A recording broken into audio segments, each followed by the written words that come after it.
She got fired for feeding an elderly veteran. Minutes later, 3 Marines stormed into the cafe. The door slammed open so hard it made every customer jolt. In full dress blues, 3 Marines marched inside, their boots hitting the floor like rolling thunder. The manager's face went white. At the center table, an old veteran hunched over an empty plate, his trembling hands folded tight.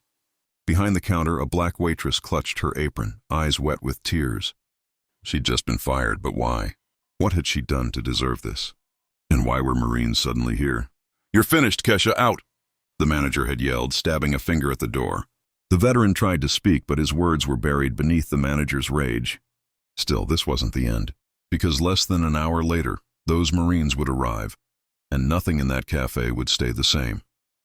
For 3 years, Kesha Johnson had worked at Morningside Café.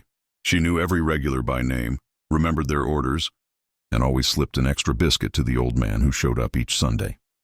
Mr. Callahan, a Vietnam veteran, barely scraped enough for coffee, much less a meal. Giving food away was against the rules, but hunger had always mattered more to Kesha than policy. That morning, Mr. Callahan shuffled in, hands shaking, not only from age, but from hunger. His pockets were empty. Kesha didn't hesitate. She slid a hot breakfast across the counter to him. The manager caught sight of it, and in front of the entire cafe, fired her on the spot.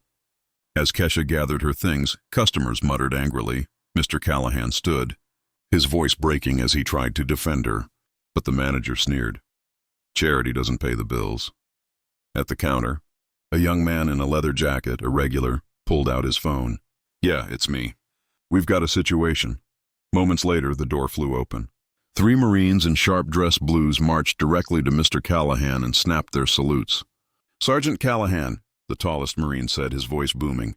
"We heard there was a problem." The cafe froze. The manager's color drained away, and Kesha realized this wasn't just any veteran. I didn't know," the manager stammered. "You didn't ask," one Marine growled. Kesha's hands shook. She'd lost her job, but worse. This proud man had been humiliated in public. Then Mr. Callahan's voice cut through the silence. "This young woman showed me more respect than anyone here, and you fired her for it." The Marines turned toward the manager. "2 choices," their leader said firmly. "Rehire her, or we'll make sure every veteran in this city knows how you treat heroes." The manager opened his mouth, then shut it again. By the end of that day, Kesha was back behind the counter. Mr. Callahan sat in his usual seat, his meal now on the house. As the Marines left, one turned back, giving Kesha a nod.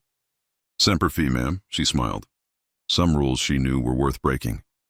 If this story moved you, hit that like button and drop a karma in the comments below.